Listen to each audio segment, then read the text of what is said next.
Hello everyone, Namaste. This is Dr. Utkarsh Singh from Study Filia. Currently I am a final year medical student from SDCS Darbhanga. आज मैं जो आप लोगों को बताने जा रहा हूँ वो बहुत लोगों के मन में कन्फ्यूज़न का एक बहुत बड़ा पार्ट बन के रह चुका है। नाम है टॉपिक का न्यू एजुकेशन पॉलिसी या NEP 2020। इसमें मैं आज 5 पॉइंट्स पर डिस्कस करूंगा। एक तो स्कूल की सिस्टम क्या होने वाली है, स्कूल अब कैसे चलेगा, किस सिस्टम पर वर्क करेगा, 10+2 की सिस्टम जो चेंज हुई है उस सिस्टम के बारे में बात करूंगा। सेकंड मैं लैंग्वेज पे बात करने जा रहा हूँ कि न्यू जो लैंग्वेज पॉलिसी आई है इस एजुकेशन पॉलिसी में वो लैंग्वेज का क्या रोल रहेगा। तीसरी बात मैं बात करूंगा कॉलेज सिस्टम के बारे में, उसके बाद मैं थोड़ी सी टेक्नोलॉजी के बारे में बात करूंगा और फिर लास्ट में आएगा हमारा एम। कोई भी पॉलिसी आती है तो उसका पर्पस क्या होता है, उसका एम क्या होता है, उसका गोल क्या होता है। तो इन 5 इंपॉर्टेंट पॉइंट्स पे मैं आज डिस्कस करने वाला हूं, तो मेरे साथ बने रहिए स्टडी फीलिया पर।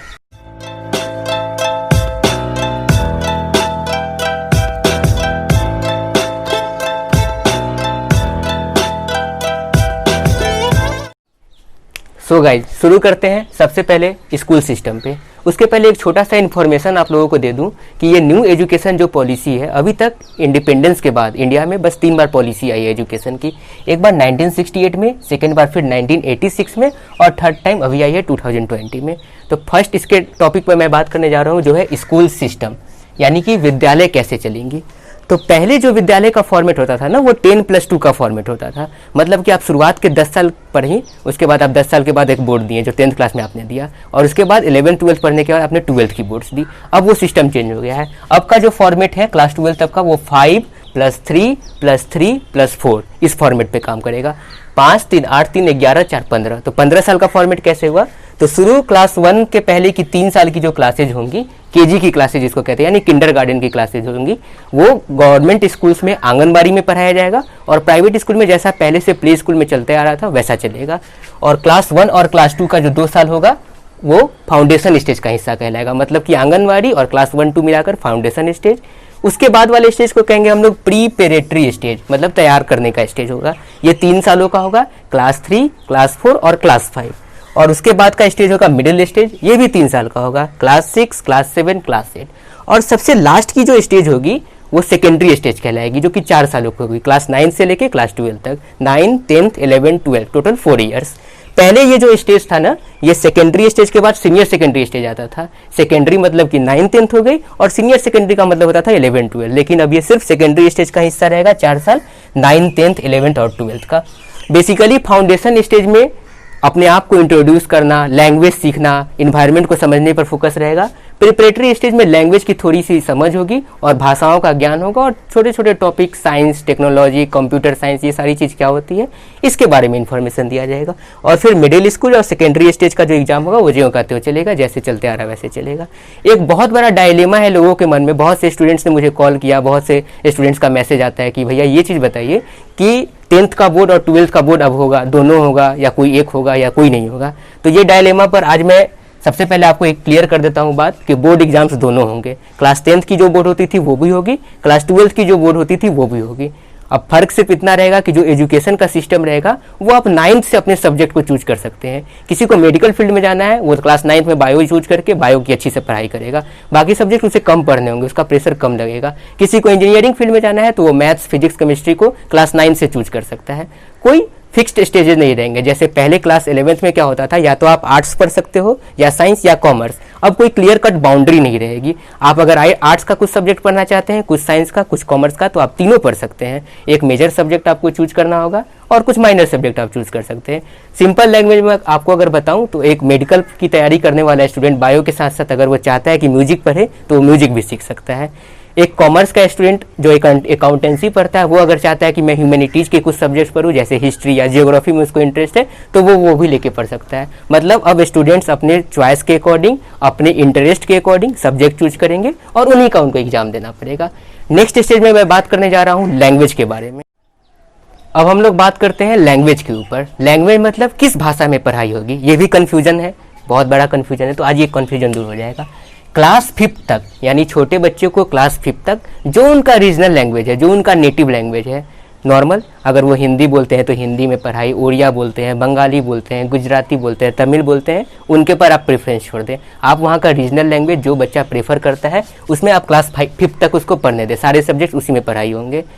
अगर स्कूलों में जो सिस्टम चलेगी लैंग्वेज की, वो 3 लैंग्वेज सिस्टम पे काम करेगा। अभी हमारे इंडिया में ज़्यादातर जो स्कूल्स है वो 2 लैंग्वेज सिस्टम पे काम करती हैं। जैसे वहाँ का एक जो मेन लैंग्वेज है वो, जैसे नॉर्थ बिहार या नॉर्थ इंडिया की बात करूँ, दिल्ली की बात करूँ, छत्तीसगढ़ की, तो हिंदी है वहाँ का। उसी तरह साउथ में तमिल, तेलुगु, कन्नड़, ये सब लैंग्वेज है, और सेकेंड लैंग्वेज हमारा इंग्लिश है।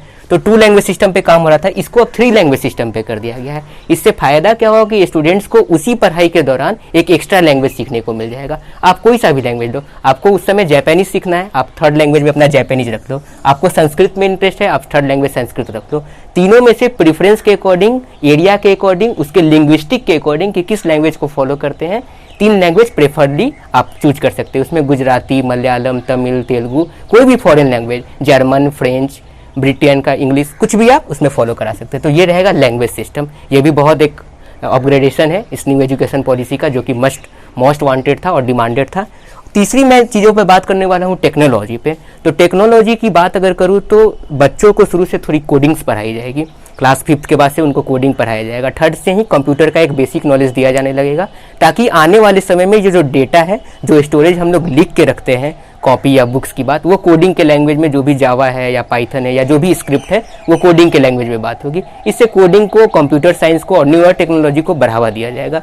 क्योंकि ये एजुकेशन पॉलिसी लॉकडाउन के दौरान आई है, जहाँ पर ज़्यादातर स्कूल्स में ऑनलाइन सिस्टम को बढ़ावा दिया जा रहा है, तो ये टेक्नोलॉजी ऑनलाइन सिस्टम पे भी काम करेगी। डिजिटल क्लासेज हो गए या जो भी ऐप्स के थ्रू क्लासेज हो रहे हैं, या फिर जो भी ऑनलाइन वीडियो लेक्चर्स या असाइनमेंट का जो दौर है, वो इस लॉकडाउन ने सिखाया। तो टेक्नोलॉजी में कोडिंग के साथ साथ हम लोग डिजिटल क्लासेज को भी जोड़ के रख रहे हैं।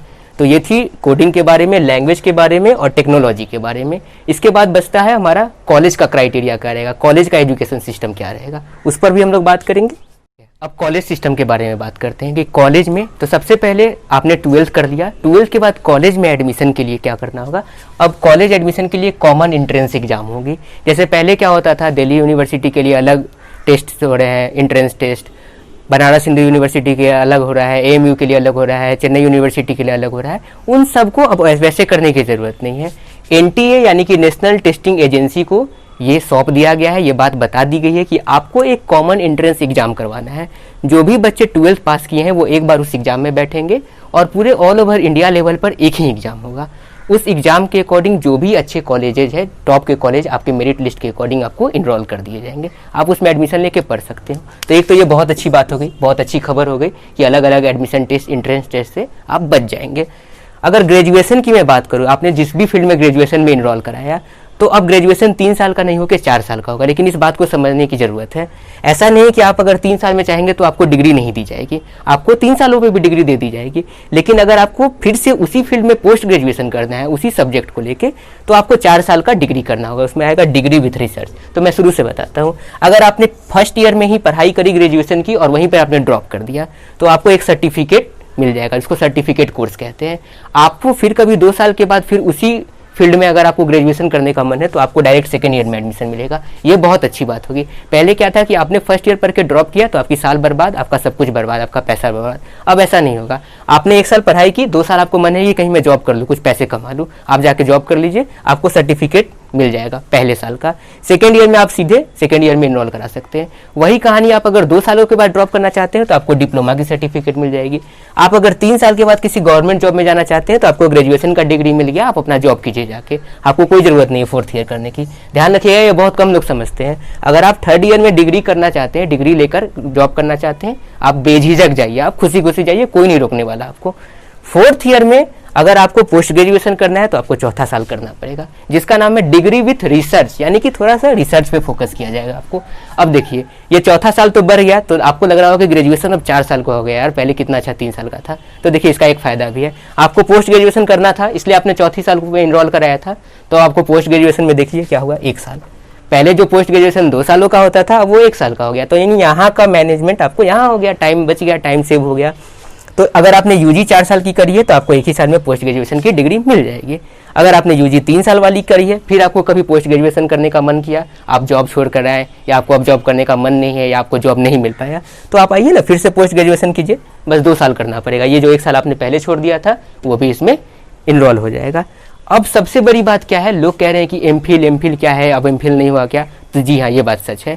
जैसे ही न्यू एजुकेशन पॉलिसी 2022 या 2023 सेशन जब से स्टार्ट हो जाए, जब ये ग्राउंड लेवल पर इम्प्लीमेंट हो जाए, उसके बाद से एमफिल को ड्रॉप कर दिया जाएगा। यानी अब आप ना एमफिल में इनरोल करा सकते हैं, ना अब एमफिल की कोई डिग्री रहेगी। यानी कि एमफिल को अब ड्रॉप करा दिया गया है। सीधे आपने पोस्ट ग्रेजुएशन करा जिस फील्ड में, उस फील्ड में आप सीधे पीएचडी के लिए इनरोल हो सकते हैं। पीएचडी किया आपने, आपकी एजुकेशन खत्म, आप रिसर्चर हो गए, आप फिलोसोफर हो गए।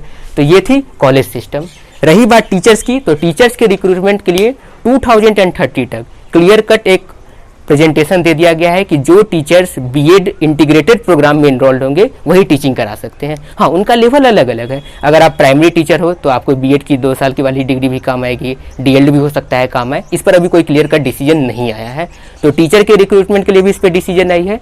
उसके बाद गोल के बारे में बात करूँ, गोल क्या है? 2035 तक सेकेंडरी एग्जामिनेशन यानी कि 12th तक में जो अभी मात्र 55% है उसको 100% करना है। यानी कि इंडिया का हर बच्चा 12th पास होना चाहिए एटलीस्ट, जो भी उस एज का है 2030 तक।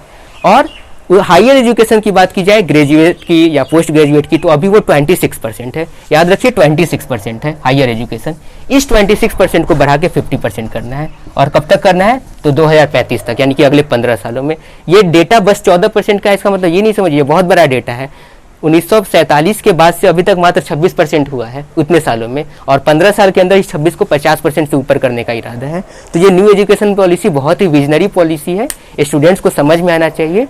इस पर स्टूडेंट्स किस चीज़ का प्रिपरेशन करें, जैसे आगे 12th के बाद उनको मेडिकल करना है या इंजीनियरिंग करना है, या आपको जनरल कंपटीशन में बैंकिंग, एसएससी, रेलवे पे जाना है, तो पहले मैं जनरल कंपटीशन पर फोकस करूंगा, जिसमें मेरा नेक्स्ट वीडियो आएगा नेशनल रिक्रूटमेंट एजेंसी। वो भी नई स्कीम आई है, 2020 में ही आई है। तो मेरे नेक्स्ट वीडियो को जरूर आप लोग देखिएगा, जब आएगा तो नेशनल रिक्रूटमेंट एजेंसी पे। उसके बाद मैं अपने नेक्स्ट वीडियो बनाता रहूंगा कि नीट का प्रिपरेशन कैसे करें, IIT के लिए कैसे इनरोल करें। तो स्टूडेंट्स को मेरे वीडियो से बहुत फायदा होगा। खासकर आप जो ये वीडियो देख रहे हैं वो खुद भी देखिए, जो आपके छोटे भाई बहन हैं जो अभी इनरोल कर रहे हैं, क्लास 10th में है, 9th में है, उनको आप ये वीडियो शेयर कीजिए। इससे क्या होगा, उनका बहुत फायदा होगा। वो उनको क्लियर कट समझ में आएगा कि आखिर उन्हें पढ़ना क्या है। पढ़ वो सब लेंगे, जो आप देंगे उनको वो पढ़ने के लिए वो मेहनत से पढ़ेंगे, लेकिन समझ में तो आना चाहिए कि मैं पढ़ रहा हूँ, इसका कहाँ यूज होगा और इसको कैसे यूज करूंगा ताकि मैं एक सक्सेसफुल आदमी बन सकूं। तो इस वीडियो को शेयर कीजिएगा, चैनल को लाइक सब्सक्राइब कीजिए, अपने छोटे भाई बहनों के साथ शेयर कीजिए, अपने दोस्तों को बताइए इस चीज़ के बारे में। और इसी तरह के नए नए वीडियोज आते रहेंगे ताकि आप अपने गोल को अचीव कर सके और साथ ही साथ नॉलेज भी गेन करते रहे। तो स्टडी फील्ड पर बने रहिए। जय हिंद।